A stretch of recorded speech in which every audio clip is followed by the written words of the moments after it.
Esto es Economía sin Corbatas. Bienvenidos.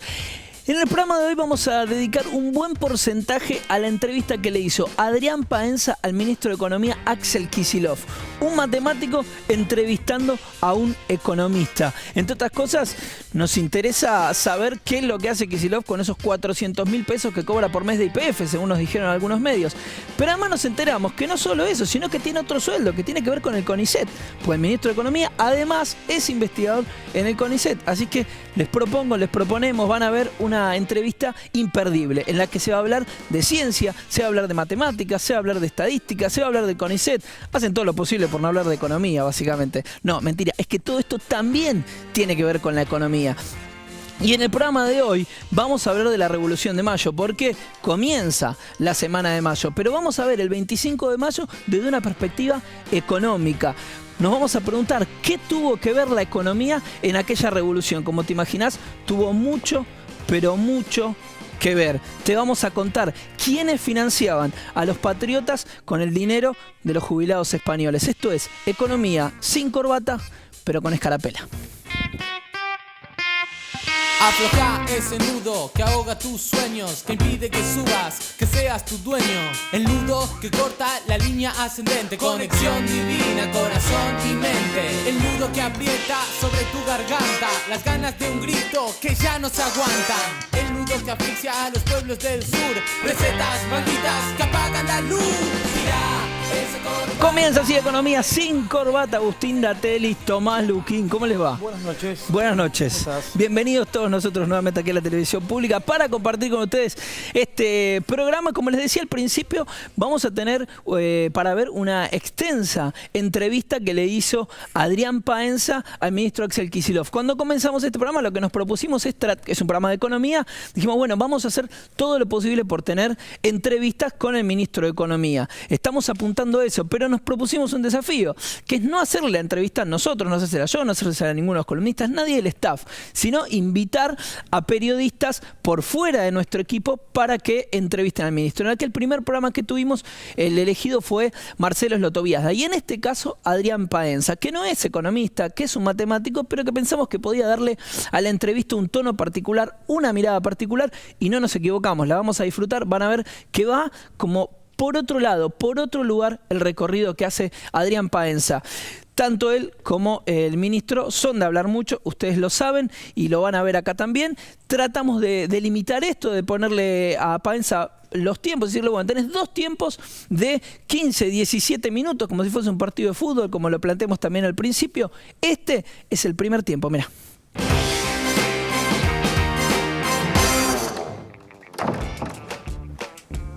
¿Qué tal, Adrián? ¿Qué tal? Bienvenido, ¿cómo está usted? Cecilia? Bien. En segundos nada más es la entrevista con el ministro. Cuéntenos cómo la preparó, cómo se preparó usted y cómo preparó la entrevista. Bueno, siempre preparo las entrevistas y además, esencialmente, hay un tiempo prefijado y yo quiero ver si soy capaz de concentrar con algunas preguntas, digamos, todo lo que me parece que puede ser importante. Yo no soy un experto, pero voy a tratar de preguntar desde el lugar del sentido común. Así que me llevó mucho tiempo y escribí muchas cosas. Si yo hablara con él todo lo que preparé, no nos vamos nunca más de acá. Estoy preparado para escuchar. Yo tengo las preguntas. Él es el que tiene las respuestas, supongo. Muchísimas gracias y, por favor, adelante. Gracias. Permiso. ¿Qué tal? ¿Cómo vas? Adrián, ¿cómo andas? ¿Cómo estás? ¿Cómo Bien, estás? un gusto Bien. verte. Bueno, antes de empezar a hablar contigo, Axel, quiero decir que me pasa una cantidad de cosas respecto a que haya un ministro de Economía como vos. En realidad un grupo de personas como vos o como ustedes. El país no está acostumbrado a tener primero un ministro de Economía que sea un investigador del CONICET. No está acostumbrado a tener, ya no hablemos solamente de ministro de Economía, sino en general que venga de la universidad pública, sí, pero no militante. La juventud, la militancia, la cultura de la asamblea, el hecho de que haya una lista de oradores, que uno se acostumbra con el tiempo a que quiere decir algo, vos te brillan los ojos mientras yo estoy hablando, porque esto nos remonta a un montón de veces en donde uno tiene muchas ganas de decir cosas y tiene que esperar su turno. O sea, uno se va entrenando en todo eso. Entonces, cuando aparecen cosas sobre la mesa, y en particular en un país, empiezan a generarse tensiones. Sobre todo porque hay que tomar decisiones, hay personas a las cuales ciertos intereses se les lesionan. Y esto tiene que ver con los distintos modelos de país. Conducir un país significa tomar determinaciones que afectan intereses. Vos sos el entrevistado, yo te digo, te planteo desde qué lugar yo voy a hacer la entrevista. Hacer política, yo no soy economista, es establecer prioridades para mí. La cantidad de dinero no es infinita, entonces hay que decidir. Bueno, ¿cómo hacemos? Porque hay que atender todas estas necesidades, hay que incluir. Entonces es un modelo de país. Hay otros modelos. Entonces yo desde ese lugar, yo no vengo a ponerte el pie, sino que como se hace en la ciencia, uno pone arriba de la mesa una teoría y vamos a discutirla. Entonces vamos a abordarla, vos la vas a defender y los que estamos del otro lado no es que atacamos a la persona, queremos entender y para entender hay que preguntar. Querría escucharte a vos reflexionar sobre esto. Mira, mientras hablaba vos decías me brillan los ojos. Yo soy investigador del CONICET, profesor titular concursado de la Facultad de Ciencias Económicas, falta que el concurso lo apruebe el Consejo Superior, pero me he dedicado mucho tiempo de mi vida como profesión, además de la política que he hecho siempre, a lo que llamamos la academia, la docencia, la investigación. Mi objetivo era entrar al CONICET, trabajar de investigador, porque era algo que me parecía increíble que pasara. Pero había dos cosas. Primero que me decían que la carrera de investigador estaba cerrada, o sea que no había forma de entrar al CONICET. Alguien que quería ser investigador en la Argentina, en la universidad pública o en el sistema público, no podía. O sea que era un oficio, como tantas industrias que se cerraron en el país, que se había cerrado. O sea, uno preparaba tenías que ir. Tenías que irte al extranjero. Y después había un ministro de Economía en ese momento, en esta silla, por decir algo, que mandó a los investigadores del CONICET a lavar los platos. Así es. Yo quiero decirte algo que es chiste, pero que me parece que va. Mi mujer también es investigadora del CONICET y manda al ministro de Economía a lavar los platos. O sea que es la venganza de los investigadores, porque todos los fines de semana, cuando me manda a lavar los platos, yo digo, mira, al ministro lo mandan los investigadores a lavar los platos. Cambiaron las cosas. Y el ministro va. Y yo me jacto de eso, me parece. Cuando yo llegué al Ministerio de Economía, todos decían, no tiene experiencia práctica, ¿por qué se investiga? Al final, si uno estudia y sabe... O sea, si nos preparamos, entonces... nos servimos. Entonces... Y hay dos candidatos, creo, por ahí, muy importantes, que estaban terminando ahora sus últimas materias en alguna universidad privada, porque aparentemente la formación tiene algo que ver también con lo que uno hace profesionalmente. Yo en ese sentido lo que quiero decir es que es una reivindicación y tal vez en mi persona, casualmente, por mi edad, por de dónde vengo, porque he militado toda la vida, porque vengo de la investigación, de la universidad pública gratuita, porque no me fui del país, hay muchos que volvieron también, pero que la presidenta haya elegido, el ministro de Economía, alguien que tenga eso, otros dirán, pero para mí simboliza muchas cosas. Está habiendo una renovación fantásticamente grande, que algunos la sintetizan, voy a echar a los ñoquis de la cámpora, con pensamiento casi fascista, ¿no? Porque ahora resulta que hay un presidente que va a venir que amenaza a echar a gente por su pertenencia. Pero digamos, sin meternos en ese lío, vamos al modelo de país. Yo sinceramente, toda mi vida creí en esto. ¿Qué es esto? Esto quiere decir que no tiene mucho que ver con lo que piensa la teoría económica oficial. La que existió hasta acá. Y la que enseñan en muchos libros. No, porque hay diferentes escuelas, digamos. Hay diferentes escuelas en teoría económica, como en todos lados. Pero en economía... te voy a hacer una observación. Me vas a tener que dejar que te interrumpa cada tanto, porque si no me voy a ahogar. O sea, adelante. ¿Está bien? El asunto es que, como yo no soy un... Vos toma mate. Como yo no soy un experto... Otro investigador me manda a tomar mate. No contento con mandarme a lavar los platos. Como yo no soy un experto, yo necesito que cuando hablemos de economía, porque la economía es como con la matemática, la gente tiene una percepción de que eso no es para ellos. Y eso es una cosa que hay que romper, porque la matemática, como la economía, tiene que ser para todos, porque vos estás ahí en tanto que tratando de mejorar la calidad de vida de la sociedad. ¿Cómo no vamos a tratar de entender? ¿Cómo hacemos los que estamos de este lado para que vos expliques que determinadas cosas, porque las que vos explicás son las que van a ser votadas dentro del tiempo. Y habrá otros que van a proponer otras cosas. El que va a tomar la decisión tiene que entender cómo lo que vos decidís, o lo que va a decidir supuestamente lo que promete el otro, efectivamente los va a afectar a ellos, el obrero. Absolutamente. Mira, te digo más, yo formo parte de un grupo de economistas que como estudiantes y como profesores después en la universidad nos dedicábamos a eso, a tratar de bajar la economía para que la entienda la gente. Escribíamos, difundíamos, dábamos charlas en sindicatos, todo lado para que la entienda la gente. Porque teníamos una tesis que capaz no se aplica para la matemática, pero en economía yo estoy seguro. Primero, en economía hay una homogeneidad, hay pensamiento único en economía. Lo que se enseña es más o menos lo mismo y es un pensamiento en economía de derecha. Y eso se enseña en todos lados del mundo, como la ciencia económica. Y es mentira, no es la ciencia económica. Hay otros pensamientos económicos distintos muy calificados. Doy un caso. Keynes, el economista probablemente más importante y famoso del siglo XX, hoy pediría que lo vuelvan a enterrar en su tumba si lee lo que se está enseñando en las universidades, acá en la Argentina y en todos lados, los programas que se hacen en Estados Unidos, con libros de texto y manuales de Estados Unidos, con un negocio editorial fantástico. Pero cuando vos no entendés algo en economía, es que te están mintiendo. Lo decía Jaureche, no es que es difícil, es que te están mintiendo, te están engañando y te quieren hacer pasar las cosas. Bueno, porque la cultura de la sociedad hace que cuando uno no entiende, si uno pregunta, te hacen ver como que vos sos vulnerable, que sos un tonto, Sí, que sos cómo un no lo burro. entendió, sí, escúchame, todo el mundo, es que no lo entiende. Lo invierto. Si el economista no puede explicar para que se entienda, el burro es él, no el que no lo entiende. El burro es Él no quiere contar la verdad. Claro. Está ¿El burro es escondiendo- él o está escondiendo algo? Está escondiendo, O no lo escondiendo puede algo. decir. ¿Qué piensa la economía, digamos, ortodoxa, la economía convencional, la economía, digamos, de derecha de la Argentina? ¿Qué tendríamos que hacer en Argentina?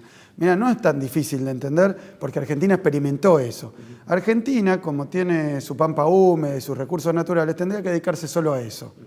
O sea, la producción industrial O es sea, algo... nosotros tenemos recursos naturales, lo que tenemos que hacer es sacarlos y venderlos. Sacarlos y venderlos Sin, porque sin valor agregado. eso es lo que tenemos que hacer porque nuestras ventajas naturales, comparativas, nos dicen hacer eso. Y todo lo demás, comprárselo a otros que lo hacen. Por ejemplo, todos los bienes industriales, todo lo textil, todos los juguetes, todo, medicamentos. comprarlos afuera, todo afuera. Esa es una escuela económica que se enseña en primer año en mi facultad como una verdad revelada. No te estoy diciendo algo. Como los economistas a veces usamos modelos ¿Pero matemáticos. qué se enseña en Estados Unidos? Esa teoría no se puede enseñar en Estados Unidos. Por supuesto que sí. Ah, ¿se enseña así también? Sí, O sea, pero eso para los países periféricos, porque entonces Claro. ellos, no para ellos. ¿Por qué? Porque dicen, en cada país veamos qué hay. Ah. En Argentina, ¿qué hay? Vacas y tierra. Sí. Entonces, y pradera. Entonces hay que hacer productos agropecuarios.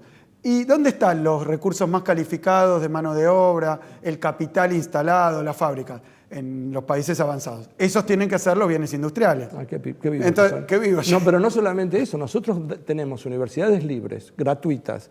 Generamos, digamos, preparamos, logramos de que tener los mejores científicos y después los expelemos del sistema para que los usen ellos. Pero, o sea, es un negocio redondo. Es un negocio pero- espectacular. Entonces te dicen en qué casillero tiene que estar. Y te agrega más. Si uno trata de revertir esa especie de mandato histórico, natural que tiene el país, la vas a pasar mal. Y Porque eso- ellos tienen los medios como para que vos la pases mal. Y digo más, eso no sería tan triste si fuera simplemente una bolilla de las facultades. Pero el problema es que es un modelo que se aplicó en la Argentina. En los 90, todo el verso que nos vendieron estaba sustentado en esta explicación. Nosotros no decimos que en Argentina no tiene que haber producción agropecuaria, que no tiene que haber soja, que no tiene que haber leche, que no tiene que haber carne. Tiene que haberla. Lo que no quiere decir, porque la gran mentira no es que en Argentina no podemos hacer eso, y muy bien. El problema es que eso no quiere decir que no tiene que haber producción industrial, porque entonces estamos en ese falso dilema en el que nos metieron, que sos el modelo agroexportador de la época de la vaca gorda de la década del 20, 1920, o la producción industrial de la época de Perón, etcétera. Pero lo que no se puede hacer es las dos cosas al mismo tiempo. Yo creo que lo interesante, y para que lo entienda toda la gente, de estos años, es que Argentina se reindustrializó fuertísimo. Pues pasamos de 25% de desempleo a 7%, metiendo gente en la producción industrial. No porque el campo no tenga que estar. En estos mismos años que reindustrializamos, el campo argentino va a batir todos los récords históricos de producción. Una pregunta, porque vamos a ver cuáles son las consecuencias, porque la idea, digamos, yo estoy de acuerdo. Ahora vamos a ver, tomemos el litio. Por ejemplo, la Argentina descubre, tiene salares, yacimientos de litio. Una alternativa de país sería hacer lo siguiente. Acabamos de descubrir un bien natural, lo sacamos, lo exportamos y tenemos un beneficio. Otra manera de verlo es decir, momentito, ¿para qué quiere la gente? ¿A quién se lo vendemos el litio? ¿A Japón, a Corea, a Estados Unidos? ¿Por qué? Porque ellos pueden producir baterías. En este momento el mundo está produciendo una modificación brutal, brutal. Y el litio es una componente esencial para las baterías, para los autos. Es decir, alguien fabrica la batería y la batería de pronto empieza a valer $10.000, $20.000, lo mismo que el auto. Mira, te digo, para que, de nuevo, para que sea claro, porque además lo vivió la Argentina. En la época de la colonia, que éramos colonia europea, nosotros, española, pero que estaba Gran Bretaña como principal potencia industrial y sobre todo cuando, después de la Revolución de Mayo, que ahora viene otro nuevo aniversario, ¿no? Argentina, digamos, se independiza. pero sigue dependiendo económicamente. ¿Qué quiere decir que dependía económicamente? Que acá nosotros hacíamos la vaca y el cuero, pero el cuero iba a Inglaterra, en Inglaterra te hacían hasta el poncho, y te hacían las alpargatas, y te la mandaban de nuevo. Entonces vos tenías la vaca era de los grandes estancieros que tenían algunos peones, esos eran los que participaban de la cadena de valor de la producción de la vaca, la mandaban para afuera y después cuando volvía la alpargata la comprábamos todos los demás. Y en el medio venía el valor agregado. Con el litio nos quieren hacer lo mismo. Hay una escuela económica que dice, el litio, vos sacalo, hacés la industria extractiva, tenemos también potasio, tenemos tantas cosas de riqueza natural argentina, y mandala afuera. ¿Qué está haciendo el gobierno? Y lo ha hecho y creo que lo vamos a conseguir. Que se instale una industria en Argentina, con participación del Sistema Científico Tecnológico Argentino, del Ministerio de Industria, del Ministerio de Economía, con muchísimas políticas públicas, que la batería la hagan en la Argentina. Y sí, efectivamente, son dos modelos distintos de país. Pero el economista que piensa que industrializar la Argentina es cosa de gente testaruda, o de peronistas, o de locos de la guerra, o de populistas, o de nacionalistas, la verdad, defiende otro modelo. Y yo creo que eso está en juego, porque la cuestión del campo y las retenciones tiene que ver con esto. Por eso, entonces, esa es la discusión que hay que dar. Porque, digamos, si no, no queda claro. Yo no tengo un problema de que haya gente de derecha en la Argentina. Porque de hecho existe y yo la respeto. Ningún problema. Pero yo lo que quiero... Que se saque la careta. Vos ponelo arriba de la mesa y decir... Que se saque la careta, perdón, y que suelte el globo. Bueno, y se siente y diga, yo quiero hacer esto para el país. Estoy absolutamente de acuerdo. Pero correte de eso. Digamos, pongámoslo arriba de la mesa. Vos decime cuál es el modelo de país que querés. Yo te voy a decir cuál es el mío. Y vamos a exponerle a la gente. ¿Puedo poner un puntito más sobre esto? Primero, la orientación general. Lo que queremos hacer nosotros con el país es seguir reindustrializándolo. Y no es fácil, porque el otro punto es que hay intereses muy poderosos que no les gusta, que prefieren hacer el litio. Y déjame poner un elemento más que me parece que también es de economía básica y que aporta. Hay quienes dicen que en la Argentina, la política económica, digamos lo que hace el gobierno, la presidenta, pero particularmente el Ministerio de Economía, tiene que estar encaminado a generar más oferta. Es la economía de la oferta, que es el pensamiento, yo creo que conservador en Argentina. ¿Qué dice? Vos agarrás los industriales que hay, que existen, y dales incentivo, en todo caso, para que inviertan más. Regalales cosas. Bajale los impuestos, van a invertir más. Sacá al Estado, van a invertir más. Y fogonealos para que inviertan más. Hay otros que pensamos que no, que el problema es la demanda. Que para que el país crezca hay que incentivar la inversión, pero que hay que generar mercado.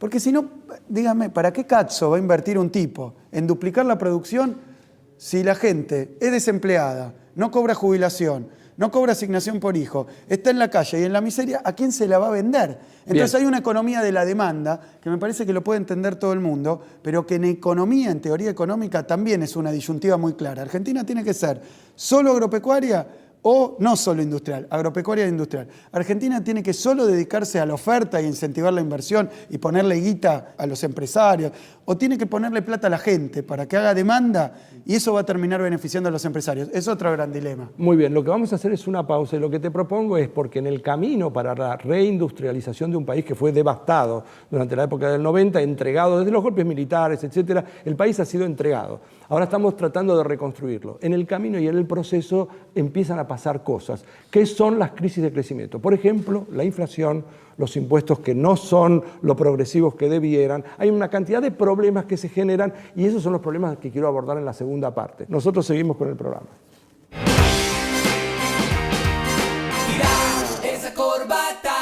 Me encanta la propuesta de Paenza y estamos atentos a la segunda parte con estos temas que se vienen, pero quisiera bajar un poco de esta primera parte y me preguntaba Agustín, Tomás, a ver quién quiere tomar allí la palabra. Paenza abre el juego por distintos lugares. Me parece interesante este planteo que le hace respecto a la industrialización. Hemos hablado acá de la industrialización y se pone como marco concreto el tema del litio. Como bien decían ellos, algo fundamental hoy para el desarrollo de la industria en el mundo. ¿Es cierto en qué podemos evidenciar que la Argentina realmente está avanzando hacia ese lugar? A no simplemente exportar litio, sino estar trabajando en que tengamos una industria en ese sentido. ¿Y cuánto influye eso concretamente en el desarrollo del país? ¿Cómo bajamos esto que aparecía ahí en la entrevista? Mira, lo que es interesante, la entrevista pasa por varios puntos que me parecen muy interesantes por cómo los aborda. Pasa de la importancia de la política para la economía al principio. Analiza el tema de la industrialización que acabas de comentar, que nosotros acá en el programa lo tocamos. ¿Te acordás cuando hablábamos de los problemas que genera el proceso de industrialización? Algunos de los cuales ahora en la segunda parte también va a hablar, las tensiones de precios, etcétera. Y la necesidad de agregar valor. ¿Para qué? Para que la economía argentina deje de ser dependiente de los productos primarios que exporta, que en definitiva hacen que tu ciclo económico, tu nivel de actividad y de empleo, esté muy atado al precio internacional de esos productos primarios. Entonces, para quebrar con esa dependencia, es muy importante avanzar en términos de industrialización, lo cual implica atravesar y sobrepasar un montón de escollos y generar más valor agregado. Por eso el ejemplo que tomaba Paenza es interesante. ¿Y es verdad, es posible que la Argentina avance en esto concretamente con el litio? ¿Se está desarrollando mira, esto? Durante todo lo que es importante marcar es que todo lo que en los últimos años ha ocurrido es una primera etapa en términos de industrialización, donde, como explicaba el ministro, también la cuestión de la agropecuaria, de la economía, creció muy fuerte y la industrialización también. Ahora empezamos a enfrentar cuellos de botella, internos, externos, escasez de dólares, tensiones de precios, cuellos de botella que tienen que ver con la infraestructura, y ahí es donde hay que trabajar y profundizar la industrialización. Lo que estaba marcando, y es interesante, ese es el camino hacia dónde vamos. Es difícil a veces cuando desde algunos sectores se escuchan cosas que van para otro lado. Y te tomo algo que él marcaba recién, que es muy interesante, el abordaje teórico entre la visión de la oferta y la visión de la demanda. Los otros días justo participaba de un panel con otros economistas donde algunos de ellos decían el ciclo de consumo en Argentina está agotado. ¿Por qué? Porque la idea que tienen es, bueno, lo que hay que hacer ahora es empezar a priorizar la oferta, la inversión, estimular la inversión, creyendo que para eso es necesario implementar políticas de ajuste, porque la inversión llega si uno implementa políticas de ajuste. Esto no es así. Hay que sostener estas políticas y hay ir que por la demanda. Esa es la consumo propuesta. Y la demanda, y la inversión termina reaccionando. Obviamente hay que hacer cosas, pero es importante sostener estas políticas para que la inversión empiece a recuperar nivel. Tomás, hacía un hincapié allí el ministro que tenía que ver con la academia. Dice, bueno, esto la verdad es que lo que estamos llevando adelante va en contra de lo que a mí me enseñan en la facultad, va en contra no de una corriente, sino lo que se enseña como verdad revelada. ¿Qué análisis haces de esto? ¿Es así? ¿Es un discurso realmente tan hegemónico, común? ¿Hay algún lugar donde se replique esto mismo que está llevando acá adelante el Ministerio de Economía? Primero, brevísimo sobre el proceso de reindustrialización. Sí. No es nada que se resuelva en 10, ni 12, ni 15 años. Un proceso de industrialización de un país demora 3 décadas. Entonces es un proceso que se acaba de abrir y que ha tenido avances y temas que todavía están muy pendientes con muchas deudas. Primero eso, y ahí el rol del Estado es fundamental y no al revés, no achicar el Estado, no reducir el Estado, sino que el Estado tiene que ser fundamental, tomando riesgos, asumiendo un rol central en la innovación, en la ciencia, en la tecnología, digamos. Y después lo otro, en materia de tema científico, yo soy periodista, soy licenciado en economía, pero se siente constantemente la pérdida que sufrió el sentido común, o sea, fue totalmente abandonado el sentido común en economía y está dominado por el neoliberalismo.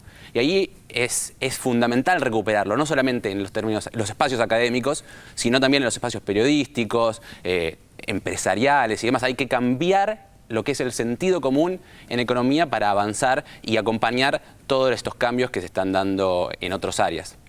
Nos vamos a ir al corte. Cuando volvemos tenemos la segunda parte de la entrevista que le hizo Adrián Paenza a Axel Kicillof. Quédate.